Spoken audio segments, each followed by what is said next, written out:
Porque é o seguinte, o próximo palestrante, vocês vão amar de paixão. Sabe por quê? Porque todos adorariam trabalhar para ele, é por isso.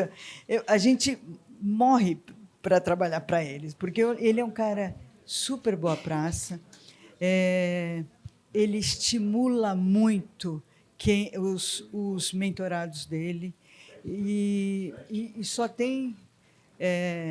eu lembro que eu apresentei o Joel J. Putz, o Joel aprendeu muito com ele e acabou sendo o melhor palestrante lá. Então, e é um querido amigo, um querido autor, já está com um livro com a gente. Eu quero que vocês aprendam, pergunte tudo para ele, por favor. Denis Pena! Querido! Obrigado, imagina. Boa tarde, gente. Tudo bom? Muito boa tarde. Obrigado, Roseli, pelo convite. Eu falo, né? Chamou, é uma ordem, tá aqui sempre, que é um prazer enorme. Tudo bom? Adoro estar aqui, adoro fazer isso que eu faço, e com pessoas queridas, melhor ainda, tudo bem? E amigos aqui, então, melhor ainda. E vamos falar um pouquinho sobre esse mercado de palestras, né? Deixa eu entender, quem aqui já faz palestra ou já é palestrante? Ah, legal, a maior parte. A gente tenta. Boa. Vamos lá. Mas antes de começar, eu queria contar uma história que eu ouvi faz muito tempo e que sempre me marcou. Dizem que quando os jesuítas chegaram no Brasil e foram fazer o processo de catequizar os povos indígenas, eles chegaram numa tribo e foram falar lá com o chefe, né? E foram falar com o chefe sobre o que era o conceito, né, de religião, de catolicismo, de céu, de paraíso, de inferno, de pecado, todos esses conceitos que eram novos para o chefe e para a tribo como um todo. E ele explicando, ele falou, vou dar um exemplo para você. Por exemplo, você tem 7 esposas. Isso não pode, né? Porque, realmente, aos olhos de Deus, só pode ter uma, então isso é um pecado grave. Aí o chefe ficou olhando, um pouco triste com aquela notícia, né? Falou, mas aí já foi, então, né? Porque eu já tenho 7 esposas há 15 anos, então já deu. Então não vai ter problema nenhum isso. Ele falou, não, peraí. Antes, o senhor não sabia. E como não sabia, não é pecado, porque ignorância não é pecado. Então, a partir de agora que conta o pecado. Aí, o que o chefe fez? Mandou matar o jesuíta, obviamente. Porque falou, o que contou para o índio, então? Pô, tô felizão da minha vida aqui, você vem aqui na minha tribo me falar isso para acabar com a minha vida? Ele falou, não me conta isso, não. E por que eu gosto de contar essa história, né? Porque, obviamente, a intenção, né, do jesuíta era trazer clareza para o chefe. Mas, muitas vezes, não é o que a pessoa quer ouvir, né? E eu me sinto muito, quando eu venho fazer essa palestra, muito nesse papel do jesuíta. De trazer notícias não muito boas, que às vezes a gente não quer ouvir. E às vezes eu sinto que no final, alguns têm a mesma vontade, assim, vou mandar matar esse Denis. Pô, por que ele veio atrapalhar minhas coisas, meu pensamento aqui? Mas eu costumo dizer que às vezes esse papo é um papo um pouco desmotivacional, né? Desmotivacional. Mas, na verdade, não é, gente. Na verdade, é um papo que busca trazer clareza, porque a função, a carreira, né, de palestrante é algo maravilhoso. Eu me sinto muito, mas muito privilegiado por trabalhar com isso. A gente pode transformar de verdade a vida das pessoas, melhorar de verdade a vida das pessoas e das empresas, transformar a sociedade, transformar o país pelo nosso conhecimento, pelo que a gente leva para as pessoas, poder viajar. Às vezes tem uns lugares não muito legais, às vezes uns lugares melhores, outros tanto, umas logísticas boas, mas é muito bacana e você pode ser muito bem remunerado por isso. Ou seja, é realmente um trabalho muito bacana. Mas, ao mesmo tempo que ele pode ser muito gratificante, a carreira de palestrante pode ser muito frustrante. Porque, se a gente não for bem administrada, a gente vai ter muito problema pelo caminho. Então, é muito frustrante. E, ao longo desses 15 anos, eu já vi muito isso. Então, essa palestra ela tem a intenção de ajudar a trazer clareza para reduzir essa frustração pelo percurso. Beleza? Então, vamos lá. Primeira coisa que a gente precisa ter clareza é que existe uma diferença muito grande entre fazer uma palestra, ou fazer palestras, ser palestrante e ser palestrante profissional. São 3 coisas diferentes. Fazendo uma metáfora, uma comparação para vocês. Eu gosto de cozinhar. Então, eu faço em casa algumas coisas lá. Então, por exemplo, eu fiz uma lasanha uma vez. Em 2013 foi isso que eu fiz. E aí eu falo, eu sou um chefe de cozinha, porque a lasanha estava ótima. Eu sou um baita cozinheiro.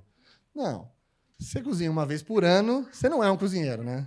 Então, tem uma diferença. Então, às vezes eu faço palestras. Fiz uma, fiz 2. É uma coisa que eu gosto de fazer de vez em quando. Está tudo certo. Aí eu falo, não, mas eu gosto de cozinhar. Eu quero aprender, eu quero me aprofundar nisso. Aí eu vou estudar, aí eu vou ler um livro, aí eu vou praticar em casa, eu vou fazer um curso, entro num curso de gastronomia e vou me aprofundando, começo a assistir todas as temporadas do MasterChef e vou me aprofundando naquilo, começo a fazer em casa toda semana, porque daí você começa a ficar bom, né? Aí você quer mostrar, né? Aí toda semana você chama os amigos para fazer lá um bacalhau ao molho de alcaparra.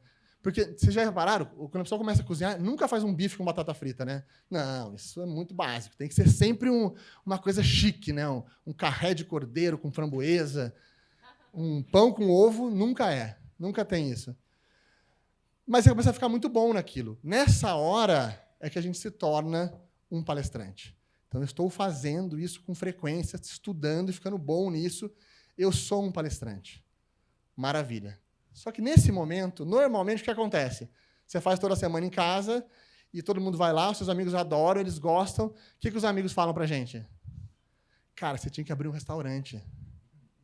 E aí você fala, pô, boa ideia, vou montar um restaurante. E, nessa hora, você percebe que, entre ser um chefe de cozinha e ser um gestor de um restaurante, existe um vácuo enorme ali no meio, de um monte de habilidades que você precisa desenvolver para poder fazer um restaurante funcionar. É a mesma coisa na carreira de palestrante. É igualzinho, a mesma metáfora. Às vezes eu faço algumas palestras, tudo bem. Aí eu me aprofundo, vou melhoro o meu palco, melhoro a minha palestra, melhoro isso. Vira um palestrante? Ok. Mas para eu ser um palestrante profissional, eu preciso preocupar com um monte de outras coisas. No caso do restaurante, por exemplo, você vai ver que vai ter que começar a preocupar com local, com equipe, com compra, com decoração, com uniforme, com precificação, rede social, financeiro, experiência do cliente, legislação, que é um saco, contabilidade. O dono do restaurante tem que se preocupar com tudo isso. Ele tem que ter isso na cabeça de alguma forma. E o palestrante é igual. É a mesma coisa. Se eu quero ser um profissional palestrante ou um palestrante profissional, eu preciso ter clareza dessa jornada, do que eu preciso me preocupar ali dentro. Por quê? Porque, às vezes, eu não preciso de nada disso.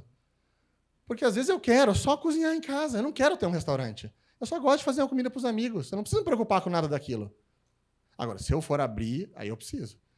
Mesma coisa que, às vezes, sei lá, eu sou um médico e eu quero fazer palestras porque é interessante para o meu consultório, para a minha clínica. Me traz autoridade, traz visibilidade. Maravilha. Eu não tenho a pretensão, nem tenho interesse em ter uma carreira de palestrante profissional. Maravilha. Foca na etapa 2 e vamos embora. Agora, não. Eu quero ter uma carreira. E aí, uma carreira que traga consistência, reconhecimento e valorização. Esses são os 3 principais pontos que um palestrante profissional busca. Consistência no sentido, né? Às vezes eu faço 2, 3 eventos num mês e fico 1 ano sem fazer. Não tenho consistência. Ou falta reconhecimento. Eu falo com os clientes, eles não me veem como autoridade naquele assunto. Ou ainda valorização. As pessoas me convidam para os eventos, mas sempre de graça, sempre sem cachê. Ou quando eu mando a proposta, eles sempre choram e jogam lá embaixo o preço. Tudo isso é o que um palestrante profissional busca. Volta no exemplo anterior. Se eu sou um médico e estou preocupado só com uma visibilidade da clínica, eu não me preocupo com nada disso. Nem vou cobrar pela palestra, não estou preocupado, não ter consistência, nem vou conseguir fazer, não tem agenda mesmo para isso. Tá tudo certo. Agora, se eu quero ser profissional e eu estou preocupado com isso, aí eu vou ter que me preocupar, assim como o gestor do restaurante, eu vou ter que me preocupar com um monte de coisas. E aí roteiro, storytelling, performance de palco, propaganda, ads, livro, política de preço, podcast, teaser da palestra, branding, site, vídeo, canal de venda, análise de mercado, folder de apresentação. Ufa, um monte de coisa. Eu vou precisar me preocupar com um monte de coisa que vão ser importantes nessa minha jornada. E quando eu falo isso, já começa as pessoas a pensar, o jesuíta ali, ih, tá falando coisa que eu não queria ouvir. E aí vem a próxima, que é assim, Denis, mas alguém não podia fazer isso para mim? Pô, eu queria só ser o chefe, cara, eu queria aprender, ser bom de palco, que alguém toma conta de tudo isso para mim. Falei, então, infelizmente, isso não existe. Não existe isso. Ah, mas uma agência não faz isso? Não. Nenhuma agência faz isso. Esse modelo não existe dentro do mercado de palestras. Quem tem que se preocupar com a nossa carreira é a gente. Quem vai ter que cuidar disso. Então, por isso que essa consciência é muito importante. Eu, estou afim de fazer isso? Então, estou afim, beleza, tenho consciência, vou mergulhar de cabeça. Senão, às vezes é melhor nem começar, né? E aí, a primeira dica que eu dou antes de entrar nos passos é não pensar de forma amadora. Porque o que acontece? Quando a gente fala assim, ó, você precisa fazer todas aquelas coisas, a primeira coisa que vem na cabeça é assim, ó, você precisa cuidar da gestão da sua rede social. Aposto que vem na cabeça da gente assim, ó, eu tenho um sobrinho meu que ele gosta do TikTok. Eu acho que ele pode cuidar para mim. Então, gente, profissional, não dá para fazer isso. Profissional contrata uma empresa especializada nisso que vai cuidar para você. Ah, mas eu vou fazer um vídeo de apresentação. Ah, mas eu tenho um celular, eu pego... Gente, contrata uma produtora e faz um vídeo profissional. Não dá para querer ser profissional com a mente amadora. Não vai dar certo. O mercado vai perceber isso, entendeu? O que mais acontece numa agência é chegar para a gente um material de um palestrante, sei lá, manda um vídeo da palestra. Você viu claramente que foi ele que fez, ele que gravou. Ele colocou o celular no tripé, gravou sem microfone. E você vai estar sendo comparado com alguém que mandou um vídeo de uma produção com 4 câmeras, HD, 38K, sei lá, um negócio profissional. Eu falo isso, né? Quando você está entrando no jogo, você vai ser comparado. Se eu quero jogar no Barcelona, eu vou ser comparado com o Messi. Não tem jeito, entendeu? Ninguém vai me comparar com alguém. Não, mas eu sou do interior, vou me comparar com alguém da minha cidade. Não vão. Vou me comparar com o melhor. Então, a gente tem que ter consciência. Não dá para pensar assim. E aí, dentro disso, quais são os pontos principais? Obviamente, aqui a gente tem um tempo curto, não dá para a gente fazer uma análise profunda de tudo isso, mas eu queria dar uma ideia do que é importante a gente ficar atento. Então, a primeira coisa que eu falo é assim, que eu vejo, né, de maneira geral, os palestrantes cometendo erros, é de fazer ações descoordenadas. Em que sentido? Alguém me falou que eu preciso ter uma assessoria de imprensa. Aí eu vou lá e contrato uma assessoria de imprensa. Por exemplo, já escutei o Denis falando, não vou fazer em casa, não vou contratar alguém, tal, eu vou contratar uma empresa para fazer. Aí você contrata uma empresa boa para fazer. E aí o que acontece? Você não tem planejamento feito, você não tem um posicionamento claro, você não tem ainda amarrado os seus diferenciais, não tem uma produção de conteúdo estruturada. Sabe o que acontece? Nada. A assessoria não consegue fazer nada. Aí você fala, putz, não funcionou a assessoria de imprensa. E a gente passa a achar que a assessoria não funciona. Não é o problema da assessoria, que não foi coordenado, as ações foram jogadas. Ou então eu vou lá e falo, me falaram que eu preciso ter uma equipe comercial própria para fazer prospecção. Vou contratar alguém, um comercial, para ligar para os clientes e apresentar. Tá, mas, de novo, você não tem definição de público-alvo direito, você não tem materiais de apresentação à altura, você não tem um vídeo, você não tem um foto, você não tem uma página, e aí a pessoa vai ligar para 3.000 empresas e não vai fechar nada. Aí você fala o quê? Prospecção não funciona. Não é que ela não funciona, ela não foi coordenada, ela não foi feita do jeito certo. Então, eu acho que o grande ponto é isso. E aí, isso aqui faz parte de um conteúdo de um curso que a gente faz, né, chama Palestra do 0 a 1, que detalha todos esses pontos. E nesse curso eu brinco que a coisa que eu mais falo no curso é depende. Então, assessoria de imprensa é bom? Depende. Depende do seu planejamento, do seu foco, do que você vai fazer. Ah, mas fazer prospecção é bom? Subir preço é bom? Depende. Abaixar o preço é bom? Depende, gente. Não dá para responder. Se alguém responde essas perguntas ou tenta trazer uma coisa quadrada sobre isso, a gente vai esbarrar numa coisa genérica, entendeu? Não vai funcionar. O que funciona são coisas coordenadas e planejadas individualmente. Por isso que a gente fala que dá trabalho, entendeu? Não tem como ser fácil isso. Isso dá trabalho. E aí, nessa linha, a segunda dica que eu daria em relação a isso é que as ações devem ser definidas no planejamento. Então, o que você vai fazer, você vai definir no planejamento. Ah, mas o que é planejamento? Então, eu trouxe para mostrar rapidinho para vocês o que é um planejamento bem feito. Basicamente, o que você tem que ter clareza. Se você não tiver clareza de posicionamento, ou seja, quem eu sou, quais são os meus diferenciais, o que eu faço, se você não tiver clareza de produto principal, qual é o produto que eu vou trabalhar, público-alvo, cenários e metas, autoavaliação e um plano de ação montado, o plano de ação não vai funcionar. Eu costumo dizer assim, né, que o que a gente quer, na verdade, é o plano de ação. Quando eu vou montar um planejamento, eu não quero fazer essas 5 etapas. Isso é chato, né? Isso aqui é a puta parte mala do negócio. Eu quero isso aqui. É o que eu vou fazer. Quais são as ações que vão fazer para ter resultado. Só que, quando você foca aqui, o maior erro é esse. Focar aqui primeiro. Então, primeiro faz os 5, diagnóstico, para depois fazer as ações de maneira estruturada. E aí, passando rapidinho sobre isso, posicionamento. Basicamente, o que você vai analisar em posicionamento é perfil, diferenciais e proposta de valor. Tem que estar claro para a gente qual é o meu perfil, quais são os meus diferenciais e qual é a minha proposta de valor. Se eu não tiver isso estruturado e claro, eu não vou conseguir fazer as próximas etapas. Mas não dá para começar pela 2? Não dá. Quer dizer, sempre dá, né? Sempre dá para fazer. Mas não vai dar certo. Ou o resultado a tendência é não funcionar. Então, primeiro, ter clareza desses 3 pontos. Segundo, produto principal. Ah, mas eu não posso ter 10 palestras? Você pode ter o que você quiser. Vai funcionar? Não muito. Uma palestra é muito mais eficiente. E por quê? Porque você tem que entender pelo que você quer ser reconhecido.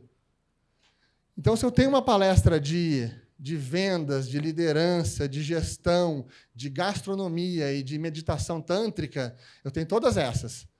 Eu sou reconhecido pelo quê? Por nenhuma dessas. E sabe o que vai acontecer? Algum dia, um evento vai precisar de alguém de liderança. Sabe o que ele vai fazer?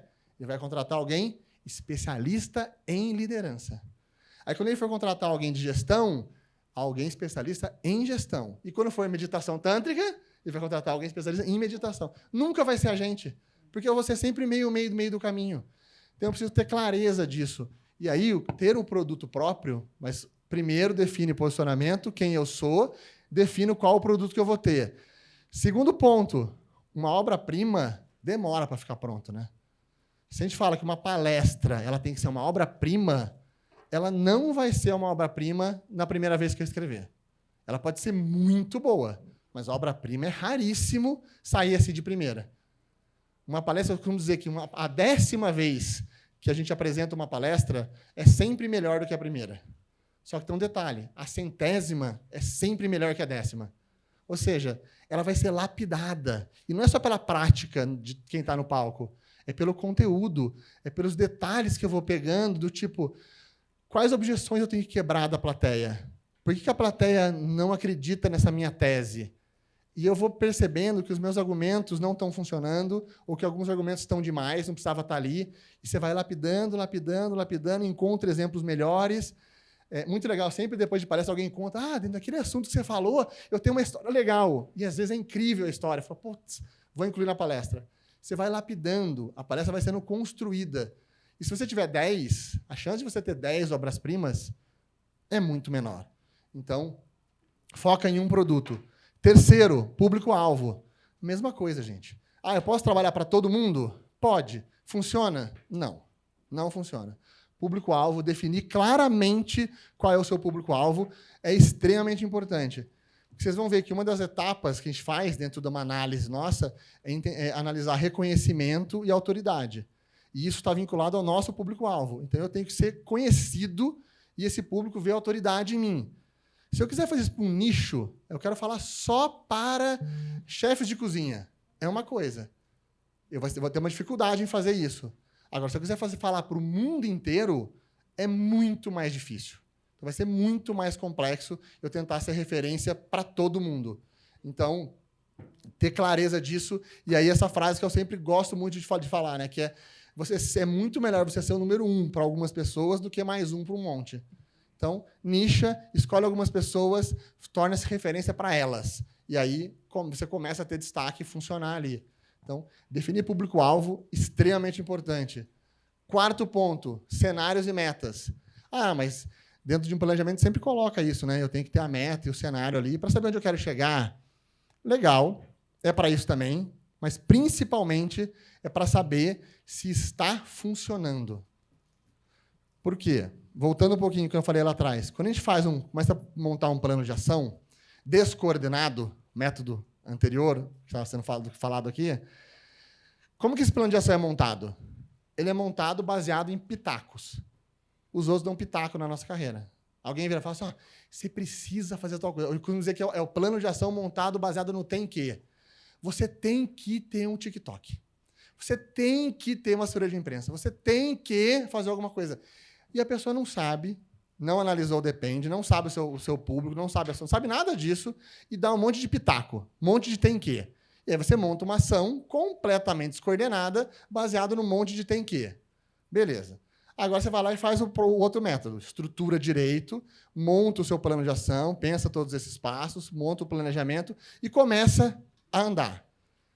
Gente, de modo geral, vamos ser sinceros, só tá a gente aqui, tá?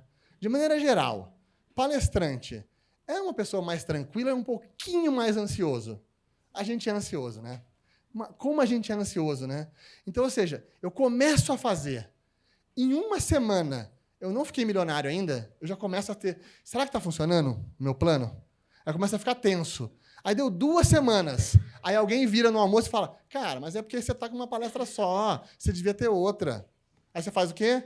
Volta lá no tem que. Você não consigo manter. Aqui, os cenários e as metas, o principal motivo deles existirem é exatamente para isso. É para eu saber se eu estou no caminho certo. Você traça o seu plano e você fala assim, eu vou chegar nisso lá em dezembro. Agora, em março, eu vou chegar aqui, numa microparte disso.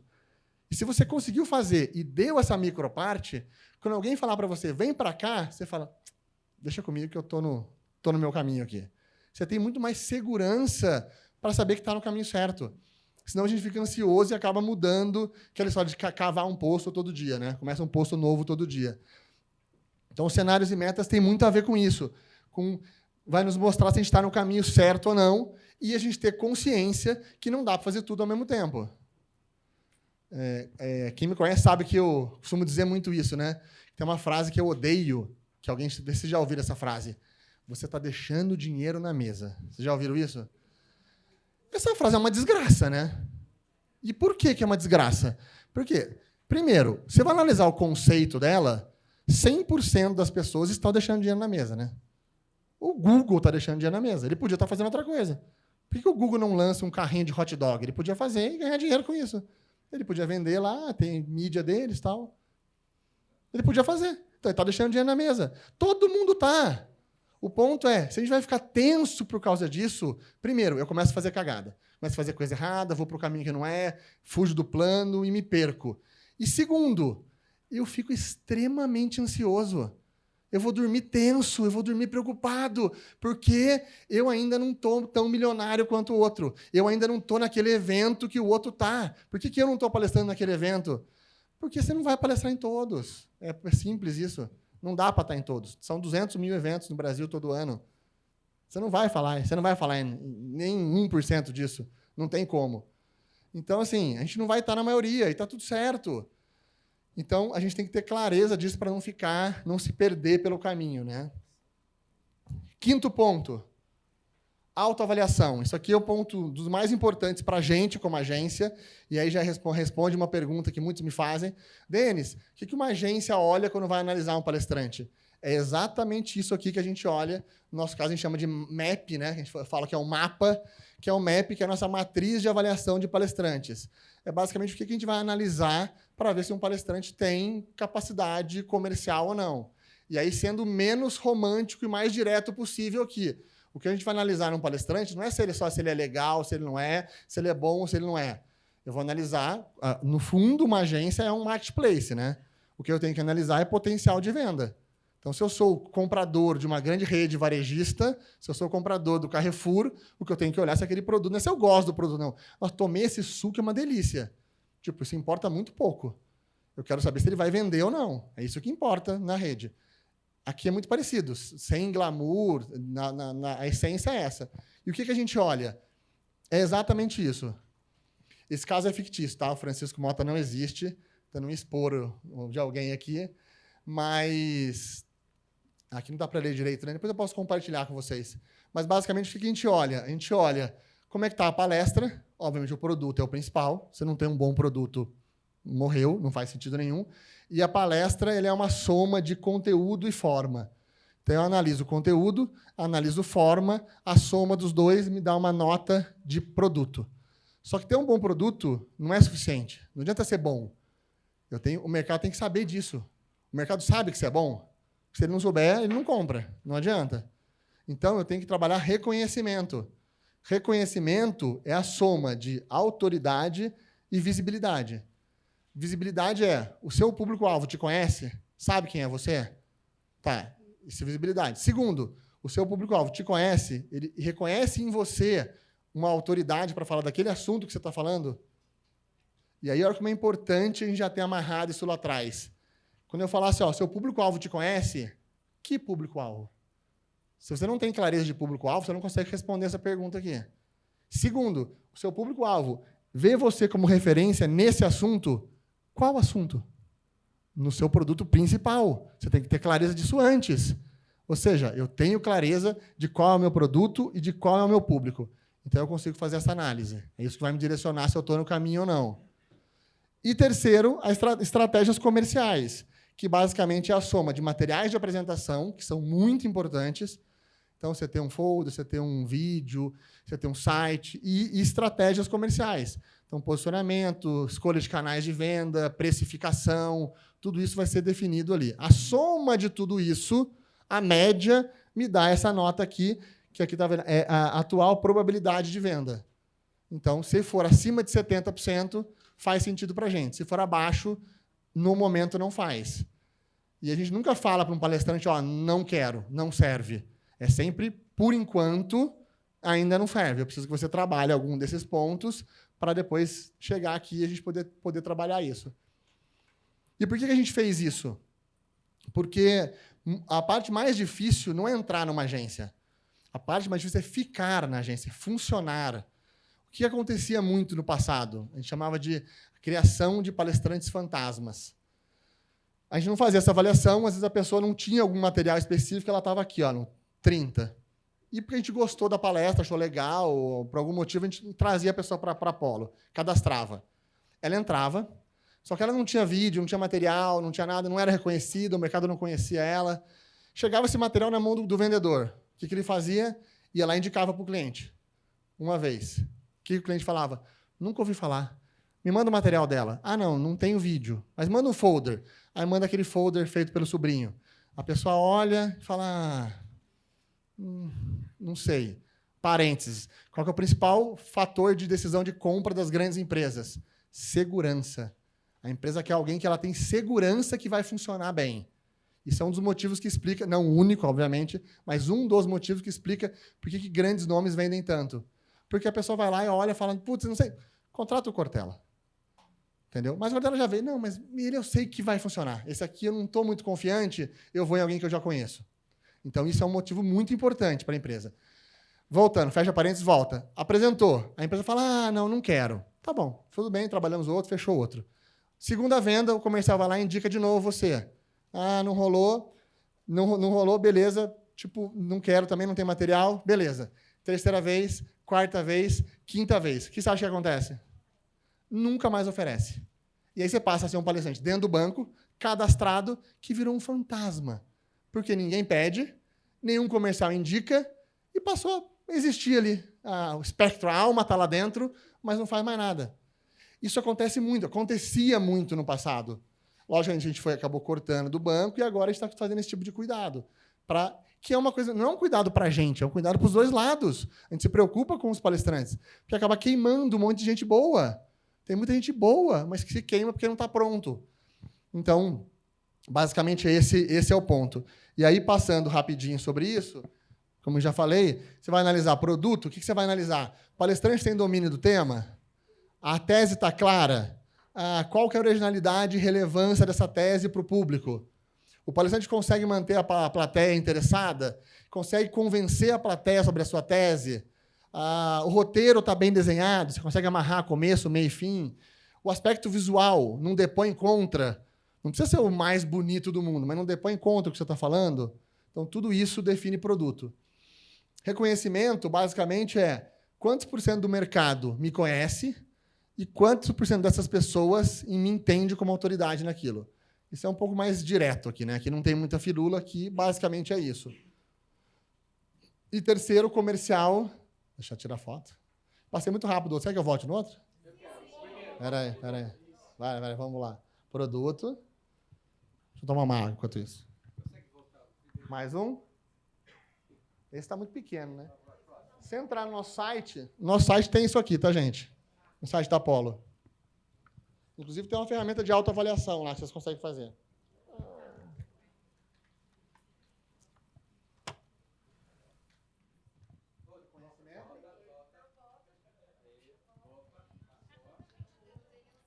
Temos pouco tempo, ó. Esse? Espera aí. Eu posso compartilhar também a apresentação com vocês, gente. Talvez seja mais fácil, né? Não é melhor?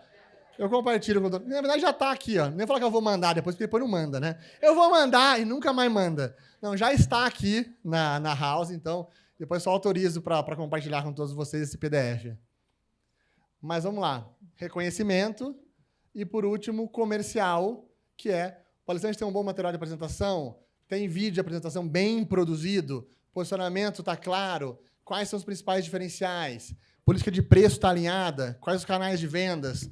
Tudo isso é muito importante. Mas eu preciso me preocupar com tudo isso? Preciso. E esse é o ponto. Mas com qual desses é mais importante? Depende. Aí vai voltar no depende. Depende do seu planejamento. Então, eu preciso fazer todas essas etapas, definir tudo isso, chegar num plano de ação onde eu vejo o que eu preciso melhorar e aí eu consigo ter clareza para onde eu vou.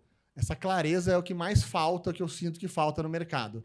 E aí, para a gente encerrar, eu vou para uma dica final, que talvez seja a mais importante de todas. Como eu falei, tudo isso é importante, mas tem um deles que é mais importante do que os outros de modo geral. Que eu costumo dizer que a melhor estratégia para vender é ter uma palestra sensacional. Ainda é isso. Você ter um produto incrível faz muita diferença. Qual que é o ponto? De maneira geral, os palestrantes são melhores que suas palestras. Os palestrantes são muito bons, as palestras nem sempre. Então, isso é uma coisa que a gente precisa visualizar e entender. E aí tem uma tabela que eu costumo contar aqui, que eu acho interessante, que é essa, né?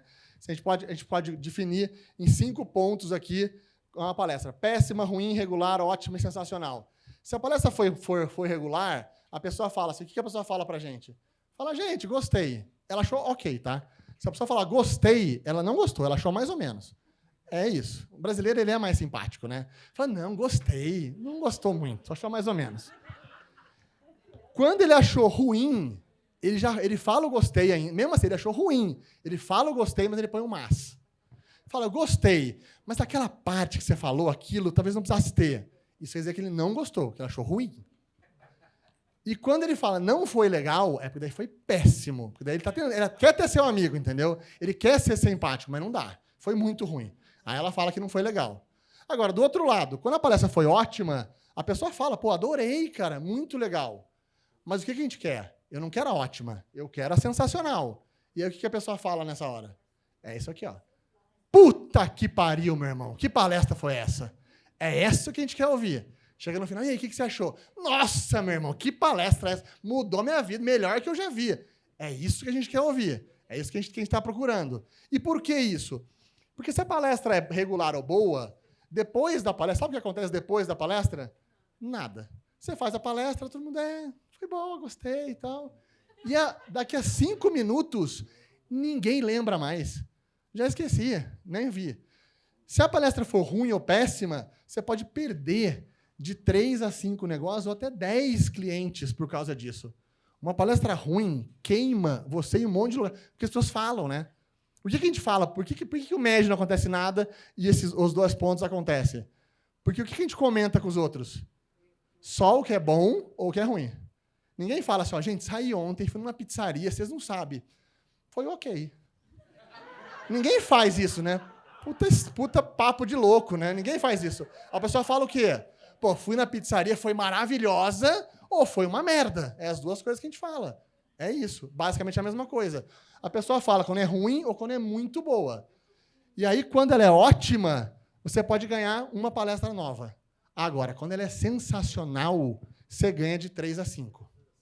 Ou seja, cada palestra sensacional, quando você faz ela num evento estratégico, ela te garante de 3 a 5 novas palestras. Esse é o caminho. Ou seja, se a gente tem um... peraí, então um ponto. Qual o maior problema do palestrante é que a boa é o problema. Mas peraí, depois eu volto aqui. Qual que é o passo para a gente lotar a agenda, então? Constrói uma palestra sensacional e faça 50 palestras gratuitas em eventos estratégicos. Pronto, eu vou em 50 eventos estratégicos, cada um me garante de 3 a 5, eu vendi 200 ano que vem. Bombei. Aí alguém vira e fala, mas eu fiz isso. Eu fui nos 10 eventos estratégicos e não rolou, não vendeu um monte. E aí eu falo, desculpa ter eu que tenho que contar para vocês isso, né? Desculpa ser eu chato para falar, mas se aconteceu isso, é porque essa palestra não é sensacional. Esse é que é o ponto. Às vezes ela é ok, às vezes ela é boa. Entendeu? Não é que ele é ruim. Porque, voltando aqui, por que o maior inimigo do palestrante é a palestra boa? Porque a palestra ruim, a gente sabe que foi ruim. A gente sente. No fundo, a gente sente.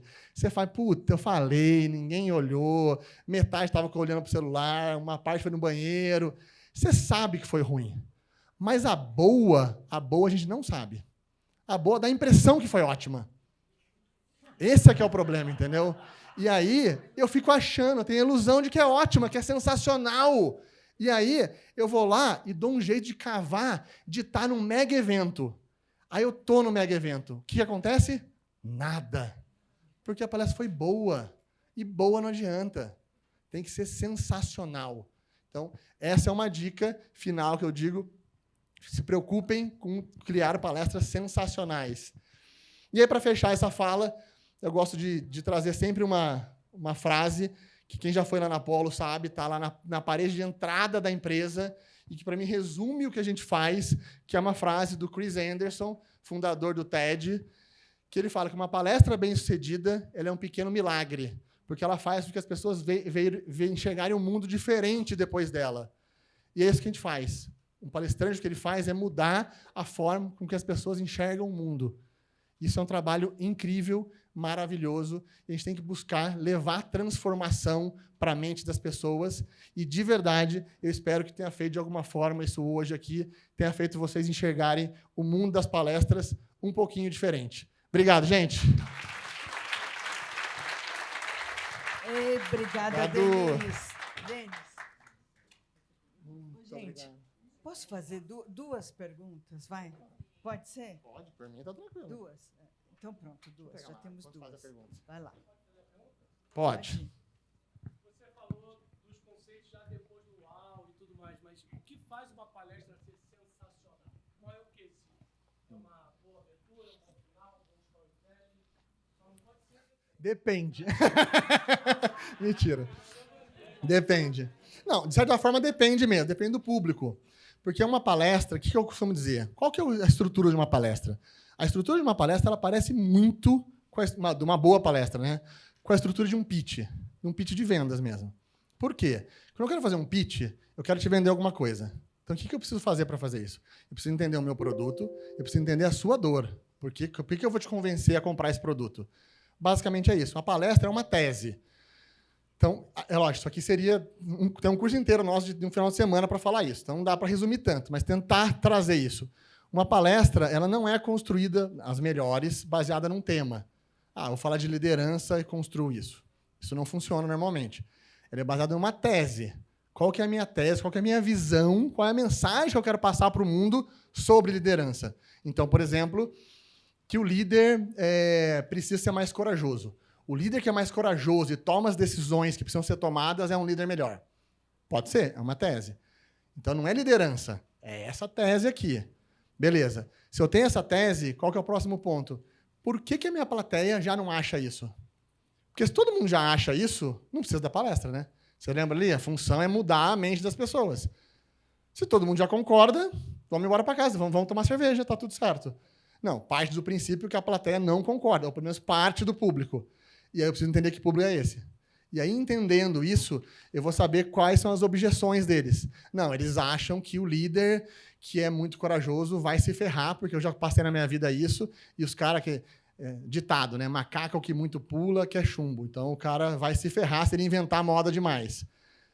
Às vezes é isso, as pessoas acham isso. Então, eu preciso ir lá e convencer as pessoas sobre isso. Então, o que é a boa palestra? Ela não é uma palestra psicotécnica, que tem uma música que faz legal, que emociona. Tudo isso é importante para manter a atenção e interesse. Mas o mais importante da palestra é conseguir convencer a plateia sobre a sua tese. Eu vim aqui para isso. Eu vim para que todo mundo compre a minha ideia. Por isso que uma empresa pagou para a gente estar ali, entendeu? Que é outra coisa que eu falo, uma dica bônus para todo mundo. Se você está fazendo uma palestra de maneira voluntária ou porque você gosta de fazer, tudo bem. Mas se você está sendo pago para fazer uma palestra, nunca usem a seguinte frase. Gente, eu vim aqui hoje e se uma pessoa da plateia já mudou, para mim está suficiente. O contratante está assim, não é não. Eu te paguei para mudar todo mundo, não é para mudar só um, não. Você foi contratado para levar aquilo. Você vai lá e fala, se um mudar está suficiente? Não está, não. A nossa obrigação é ali para poder convencer as pessoas. A gente foi pago para isso. Então, acho que basicamente é isso. Não tem uma coisa assim, tem que ter uma música de abertura ou tem que ter um encerramento. São coisas importantes, são legais, mas não tem uma fórmula mágica. Maravilhoso, eu já assisti você, mas hoje você deu um show, hein? Coisa boa! Evoluindo. Muito! Oxi, hoje você fechou com chave de ouro. Sensacional a sua palestra. Eu queria te fazer uma pergunta. Você lembra, consegue dar um exemplo de uma palestra que foi sensacional para você, que área e o que trouxe assim, a chave? Tem várias que eu acho sensacionais, posso dar de exemplo. Então, uma internacional, que para mim é uma das melhores estruturas de palestra, é uma obra-prima, assim. Chama Por Trás da Mente de um Procrastinador, do Tim Urban. É um TED dele. Que palestra sensacional! Tem uma tese, clareza no que ele está falando, ele consegue criar um storytelling para prender a atenção das pessoas, ele vai indo e está todo mundo conduzindo. Presta atenção, se vocês assistirem, lembrem disso. Quando faltasse uns 50 segundos, 1 minuto para acabar a palestra, ele está levando para um lado. Está todo mundo legal, faltando 1 minuto, ele fala uma frase, pau! Você consegue ouvir um alfinete caindo. Você escuta a plateia sentindo o golpe, falando, puta merda. Você escuta a galera, meu Deus do céu, entendi o recado. É muito claro isso. Essa palestra é incrível, incrível. Uma sugestão. Aí, de outras daqui, é difícil de falar, porque eu gosto de um monte de gente, mas mais recentes que eu posso citar. Eu sou muito fã do Murilo Gun, trabalhando muito tempo com o Murilo, então eu recomendo muitas palestras dele. Ele é um mestre de roteiro, acho muito legal. Tem o TED dele, Escolas Matam a Criatividade, impressionante, muito bom, uma aula. Ele tem um curso, inclusive, do Murilo, que está gratuito online, chama Desconstruindo Apresentações. Quem quiser, assista, porque é muito massa, são uns 3, 4 aulas dele, ele desconstruindo uma palestra, é muito legal. E mais recente, agora, acho que é o autor de vocês, né? O João Branco. O TED do João Branco tá incrível. O TED do João Branco no TEDx BH, incrível, assim. É uma coisa de estrutura. E você vai ver, não tem nada de psicotar ali, de fazer fogo, música, tem nada. Ele entra até 18 minutos, não tem nada, e é sensacional. Então, algumas que eu recomendo. Nada. Obrigada. Obrigado a vocês. Muito bom. Futuro autor, hein? É verdade, tem data. Livro para 10 quando? de julho. 10 de julho. 10 de julho. Vou mandar o convite Palestras pra fora todo de série, mundo. por favor, gente. Obrigado. Valeu. Foto.